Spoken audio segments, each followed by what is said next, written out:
feel like pressure, maybe do a couple to see how they go. And when you open it, and what it does is it means it's going to dry with just that little bit of shape and a bit of movement. So it's not a completely flat flower, if you can see that there.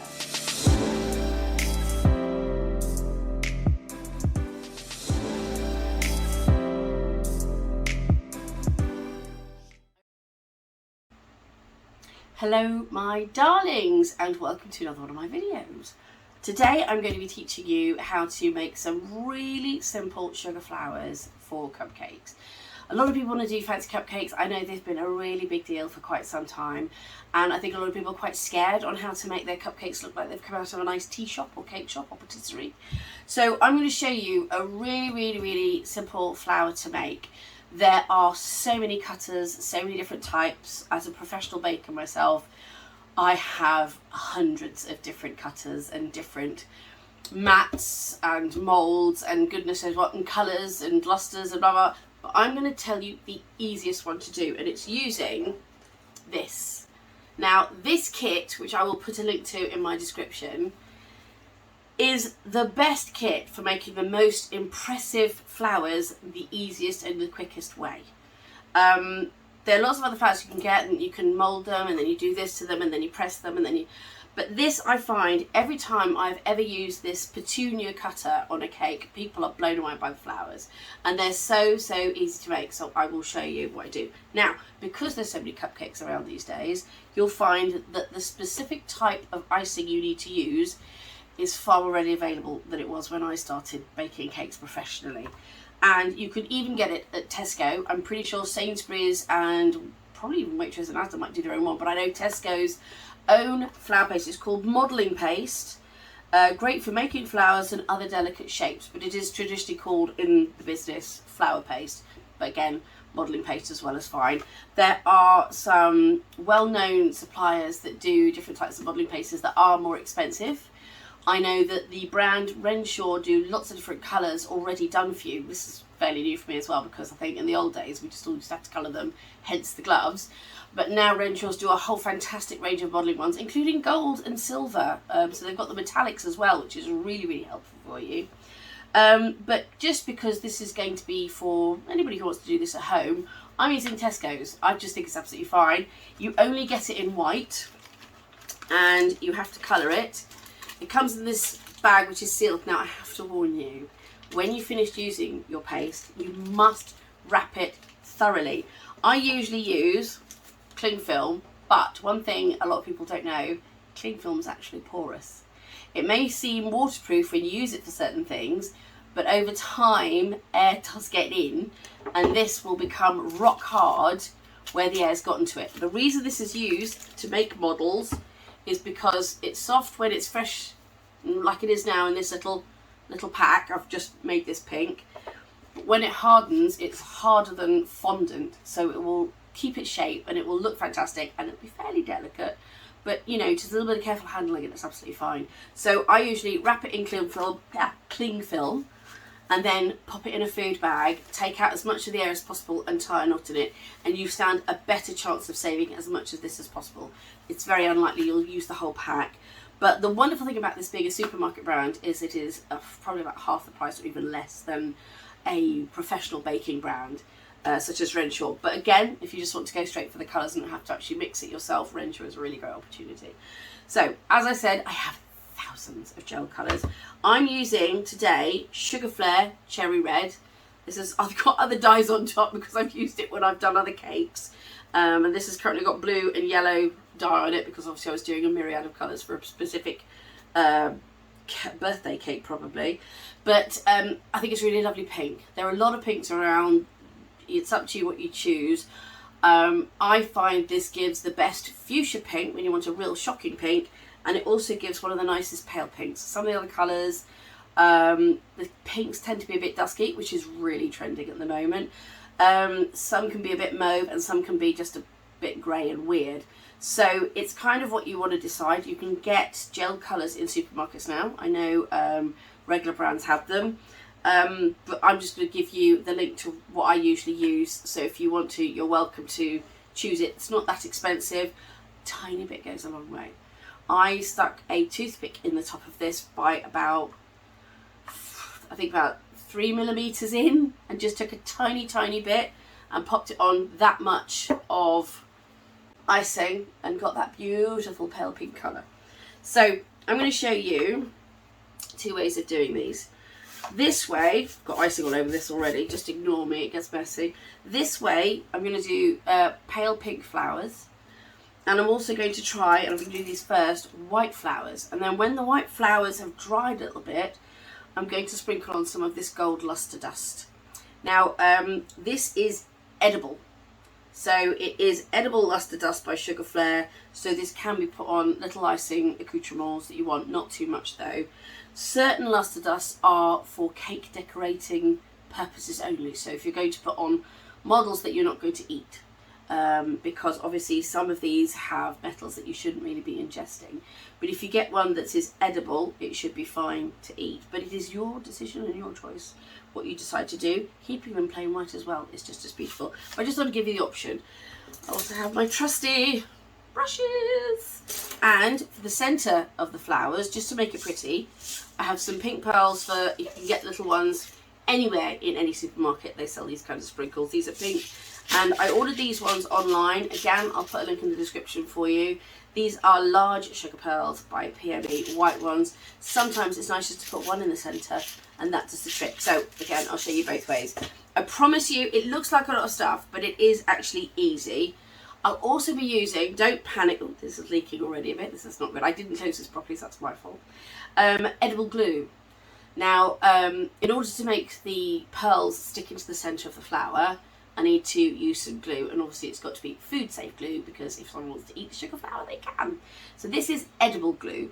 Got this from Hobbycraft. You can get it online or whatever. Again, I'll put the link to it in the description if you want to get it. And I am wearing gloves because from years of experience of doing cakes, when you get gel stain on it, it stays for a long time. First thing we do, I mean, I've got, this mat has just got sugar on it, so it's not going to be the end of the world. I also have this. Now, you don't have to use this. You could just use ordinary sprinkle a bit of icing sugar. Some bakers like to use cooled flour because they find it less sticky.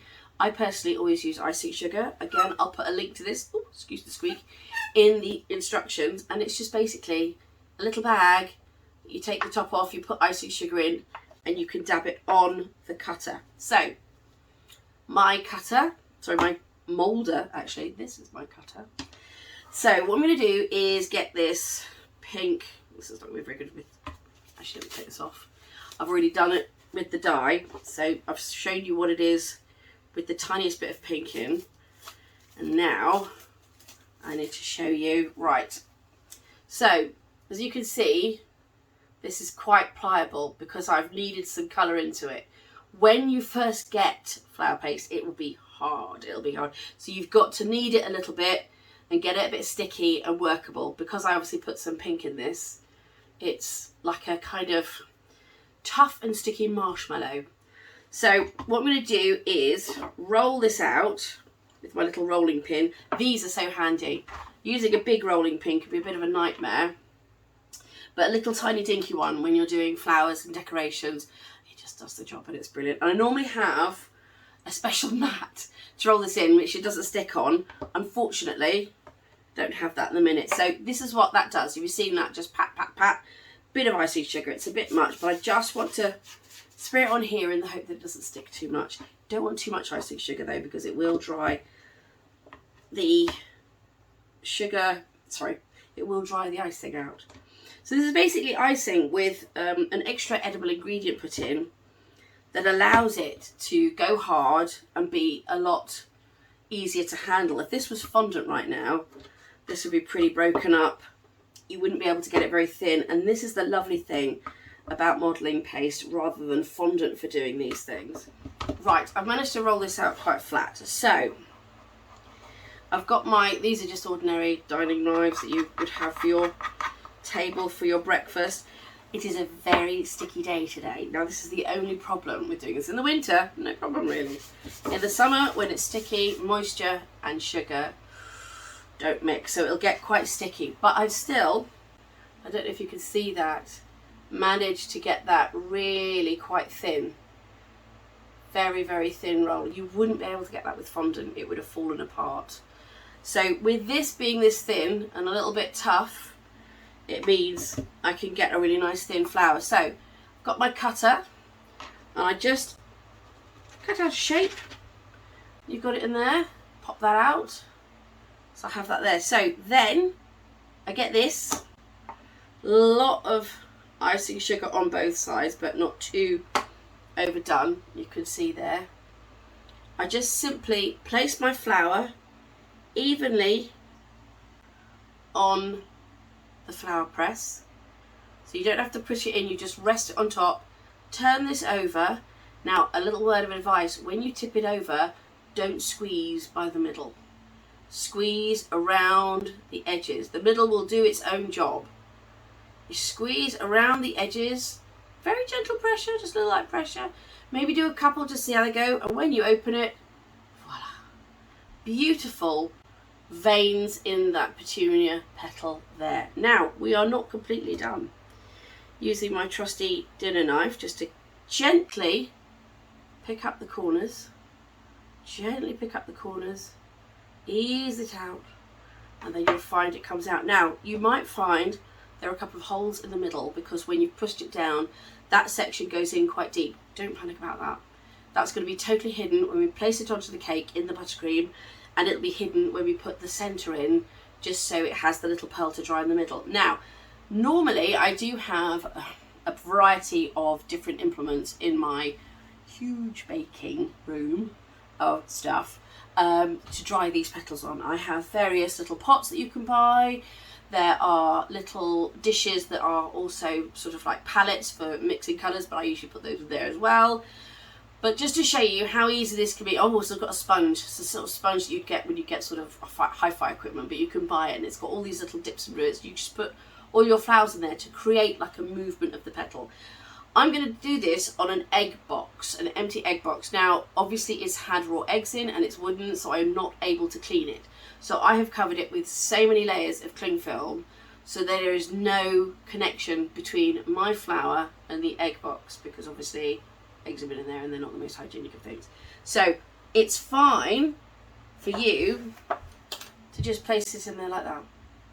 And what it does is it means it's going to dry with just that little bit of shape and a bit of movement, so it's not a completely flat flower, if you can see that there.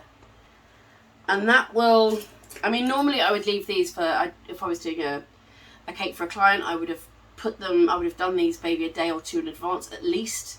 For bigger models, bigger flowers, I'd have probably done it a week in advance, so it really gets time to dry out.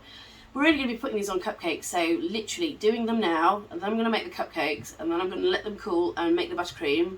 Then I'm going to put the buttercream on and pop these on. But because I'm putting them on a buttercream swirl, that will actually hold them. So we don't have to panic about them not being rock hard, but it is nice just to let them dry a little bit. Now, a word of warning. This has already started to dry since I've been talking. So we have to crack on a bit really quickly. There are things you can buy, which I do have, but I haven't got it here at the moment, which is like a blue folder with plastic sheets. And what you do is you cut out all your flowers, slip them in the plastic sheets and cover it, and that stops the air getting to them. Keeps them supple enough so when you want to mould them into the flower mould, they're still soft enough to take the flower mould without cracking. Because this flower paste dries super quickly, which is what people want really, because when you've done a model, you know, although I give it a few weeks sometimes, for something like this that you want to have it done fairly quickly, because I'm going to be making the cakes today, it's just really, really useful to have them all ready and just have them to grab and use. So what I've done is I've quickly given that a bit of a squish, and the stickiness has come back, which is what I want. So temporarily, the cling film will keep it temporarily squishy enough for the next time I need to use it, but it won't keep it squishy enough for, you know, if you tend to go back into it about a few months time or a few weeks time even, by tomorrow it will have probably be quite tough if I'd left it in the cling film. If I've left it in cling film and in a bag, it should be fine. And also a little handy trick that I use, I find that Trex, which is a vegetable oil, is incredibly good. If you, I use it actually because it's used to stop flour paste sticking to any surfaces that you've done. If you're going to do a big model or something like that, sometimes we grease it with Trex vegetable oil, and that means it will still dry, but then you can slide it off and it won't stick later. It's absolutely brilliant. So using it to go rub all round here creates a really great waterproof seal before you put it in cling film, before you put it in the bag, and then you will find it lasts a lot better, but it doesn't last forever. Once you've opened that seal, you know, it's pretty much, you've got maybe a few months left. So I'm not going to make you sit through all of these. This one's a bit ripped. I took it out a little bit too heavy-handed. Doesn't matter. It doesn't matter. Just try and push it back together, pop it in, and when we put it into the cupcake, it will be absolutely fine. We can paint over it, we can lustre dust it, we can add little embellishments and all sorts, and it will be okay. So I'm going to get on with these, and I will come back to you in a bit when some of them are done. So that's the last pink one I've done. I'm not going to do any more pink ones because I'm going to show you the white ones now. Now with the white ones, obviously don't need to have my gloves on because this is not going to be messy, hopefully not. But I will just show you, this is the Tesco flour paste, and it's kind of tough when you put it off. It's like it's got a kind of nougat consistency. It's sticky and it's rock hard, but once you've kneaded it and moulded it a bit, it becomes, you know, much more like a firm plasticine, if you remember that. It's not as squishy as Play-Doh. Play-Doh's a lot squishier than this. But it's, you can feel it's got a little bit of strength in it, even though it's quite stretchy. It's got a, like if I put it quickly, it just tears apart. So it's got that ability to be a bit, oopsie daisy, to be a bit stronger. So what I'm going to do with this one is just get some icing again and roll this one out. Again, remember it is quite sticky. As I said, for those of you who prefer to use corn flour, absolutely fine. I think most bakers actually do use corn flour, but I've just always used icing sugar. Although admittedly, not on such a sticky day as today is. I would normally check the weather even before you do it, because honestly, some cake makers, I mean, I don't do it as a business anymore, but when I did, oh god, I'd have all sorts of air conditioning units going and fans on me, because heat is no friend to the baker, or cake decorator, shall I say. So there we go. That's actually quite nice. There's some bits that aren't so great, but it doesn't matter. I'm going to actually just cut around them. So here we go. Usual cutter. I'm going to cut out all the shapes that I need and just pop them on the side.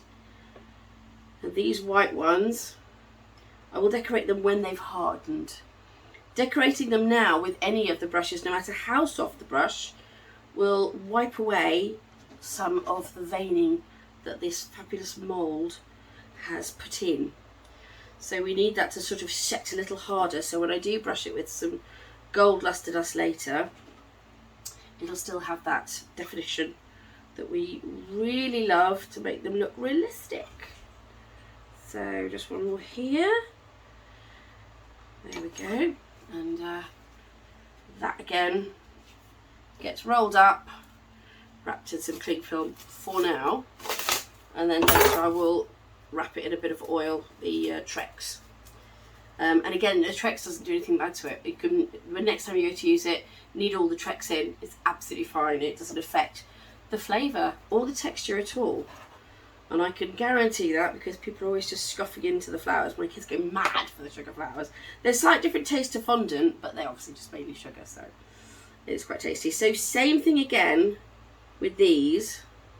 Now on this, I don't know if you can see on the edge there, there's a little bit that's been cut off. I will just take that bit off so it doesn't ruin the design. So I've just cut those little bits off. you know, it's really not the end of the world, because these are quite forgiving, these little flowers. They're just like little petals you find out on a garden walk or walking the dog. So I'm going to do these white ones. I'm going to do one more and just show you what I'm doing. I'm just going around the edges and not really pressing the middle. You're going to get a hole sometimes anyway. Oh, this one's just got stuck. Again, still fine. Still nothing wrong with that. Now I shall put that to dry here. And I will go through the rest and see you when I've finished doing the white ones. See you in a bit.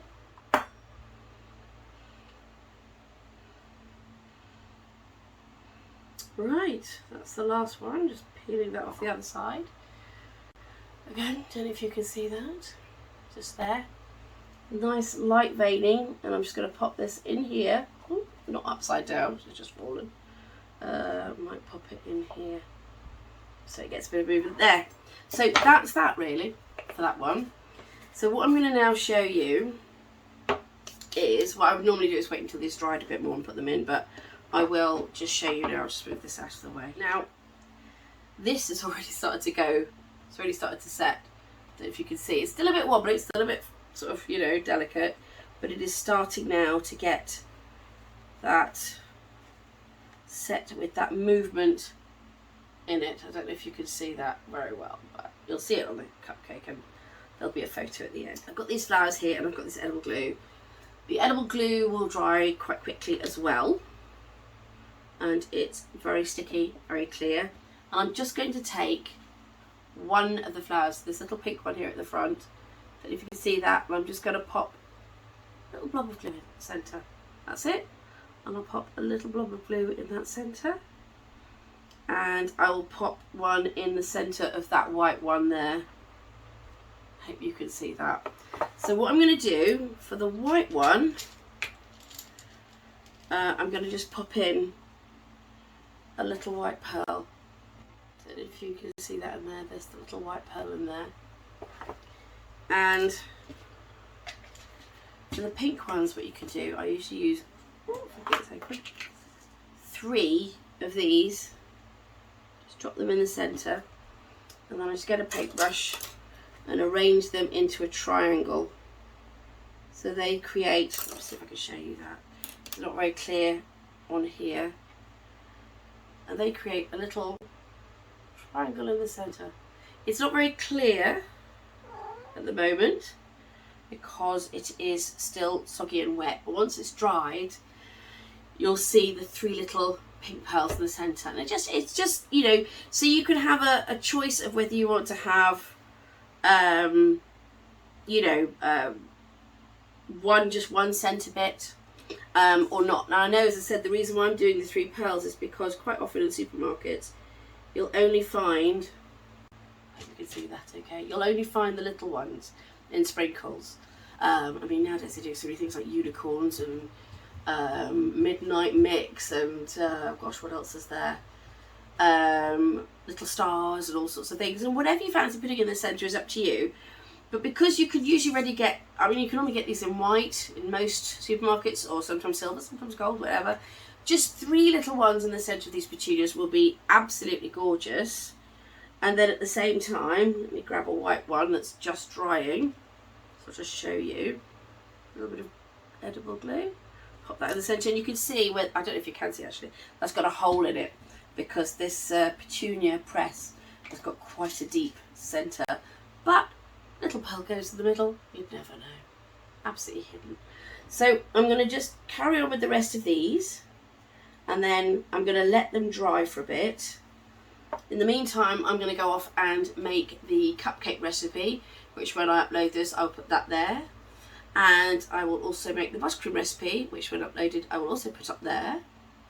And once I've done those, these should have dried enough. I will try and give you a rough idea of time, but to be honest, even if you leave them for about an hour, maybe 2 hours if you can, they'll be absolutely fine to put on buttercream. If you wanted to have, if you had your cakes ready and the buttercream already made up as well, put in the piping bag ready to pipe or whatever, you could still put these on. I would say that if you want to put them on when they're not dry, it would be best to put them on a buttercream swirl. So there are lots of different nozzles you can use for swirls, but the tutorial I'm doing is to show you how to put a rose swirl on. And then at the end of the rose swirl, just so you don't have to faff around with making it nice and pretty, we just place one of these flowers right at the end, and that hides the join. So you get this beautiful rose, and then you get this little flower. Because it's buttercream and you've got a flower in there, when you press in the centre, the petals will automatically come up a bit, and so it'll give it some movement anyway. So if you did want to do them straight away, you probably could. Just personal thing, I think you would have a lot more of a more professional finish if you just gave it. That was a cat, shouldn't be in here. If you left them to dry for a couple of hours, you'd get a lot more of a professional finish, because you wouldn't have to put them so deep into the buttercream, and you could just pop them in delicately and they would just come out and just create that beautiful flowing movement. So I will go and finish this now and come back to you when they're dry and show you how to put them on a finished cupcake. See you in a bit. Hello my lovelies, welcome back. Excuse the dishevelled apron, but I've been cooking all day. We are now going to do the sugar flowers. So I'm just going to finish these off and show you what you can do. I'm going to leave the pink ones as they are. I really like them just plain with the little bits in the middle, which are still sticky because the glue's there. And as I said, we could have left them for a day or so and they would have been rock hard, but because you're going to be putting them on buttercream, it's going to be absolutely fine. And I just want to show you a couple of techniques with the white ones. Now, I have in here vodka, neat vodka. Please do not panic that I'm using neat vodka to paint flowers, which are then going to be given to kids. The vodka evaporates so quickly, and that is why bakers use it to put on the lustre dust. Any cake you see with a colour dusting or a paint has usually been watered down with a very strong alcohol, because the alcohol will evaporate by the time you get the cake, just leaving the dust. If we use water, water would soak into the sugar, make it all disgusting, make it run, make it sticky, make it horrible. So we need something that's going to go really quickly. So when you get these cakes, they are not alcoholic. It will have completely evaporated by the time it's set and dried. So do trust me on this. I'm just going to use a plain here. This is a gold sparkle. It's quite a pale one. If you want to use this on its own, you can use it just as a dry dust, putting it on a little bit on a plate, getting a very fine brush. In fact, I've got one down here.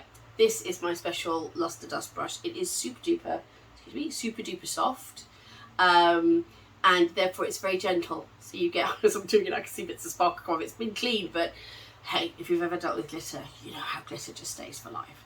So yeah, you could just sort of brush this on the flower and you get a very gentle blush effect. You can actually put, you can also get lustre dust in brush colours. I have some in some lovely pinks. So sometimes if I just want a gentle pink centre to the flower, I'll do the lustre dust. It creates this wonderful, beautiful spray ombre effect, like an airbrush, and that is fine for that. But we want to have the colour a little bit more defined. I'm just checking. I've got, yeah, they're both gold sparkle. I had another one down there. I thought, oh, that looks darker, but it's not this light. So I'm going to put a little tiny bit in a ramekin. These ramekins we just had lying around, so anything really simple. A saucer would be fine as well. So there's a little bit of this sparkle lustre dust. I will put the description in the link of this particular one I use, but once you've seen the one I use, you can obviously have a look around for other colours if you want something different. But this is in here, and we don't need much vodka, just a tiny bit. So I'm going to use the brush to sprinkle it in, because I just want to get something to loosen up the, to loosen up the lustre dust and make it into a little paint. I'm using quite a fine brush. Again, I will link to these brushes. They're just cheap normal paint brushes, but they're just excellent for cake making. So I keep dedicated things for cake making, obviously. These don't go and do any other painting. And it's made into kind of paste. I don't know if you can see that down there. It's just a sort of paste at the bottom. And again, this will keep evaporating because I'm using it, so I may need to put some extra vodka in as I go. But just to give you an idea, if you wanted to add a little extra detail on these flowers, what I would do is when they're drier, just go around the edges with this paintbrush with the lustre dust. Make sure it's not too thin. If it is too thin, you're not going to get a good colour pickup, because the lustre dust will just be too watery on a plain white flower background. And I'm just picking this up on the edge. I will show you as I'm doing it. I'm literally just going along the edges as delicately as possible. It does not matter if it's a little bit messy. I mean, flowers in the wild, sometimes they're quite perfect, sometimes they're, you know, a little bit sort of rough and ready, but it's still nature and it's still beautiful. So I will show you what I'm doing. I'm just doing the edges. It's literally just the edges, so I don't know if you can see that.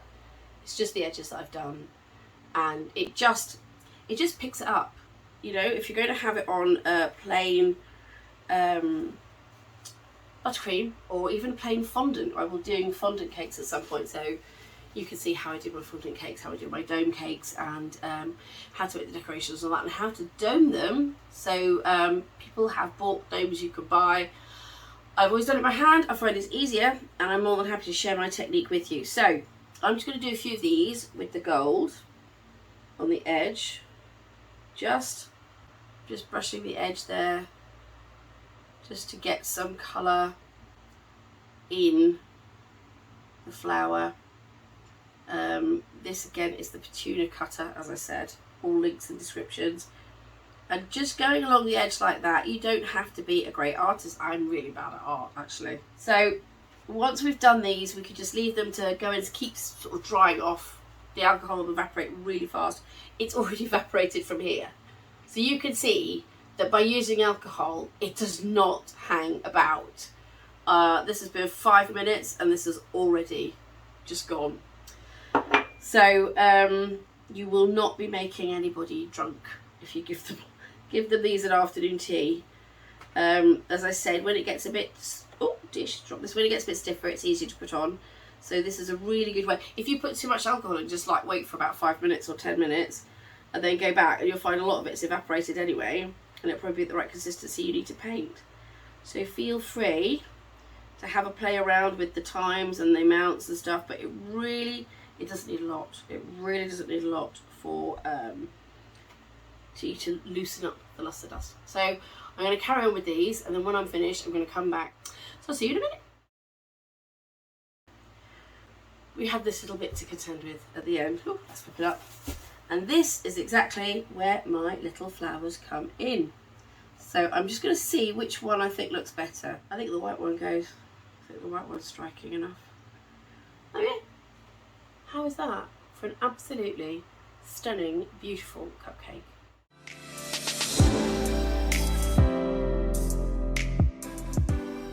Now with this one, we're going to use our pretty pink flowers.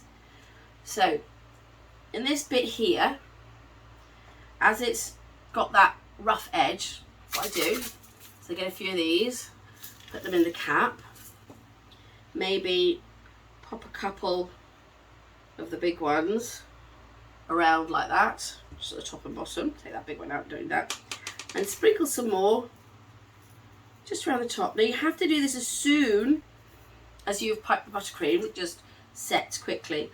Get your flour, stick it in the corner, and there you have an extremely pretty little cupcake.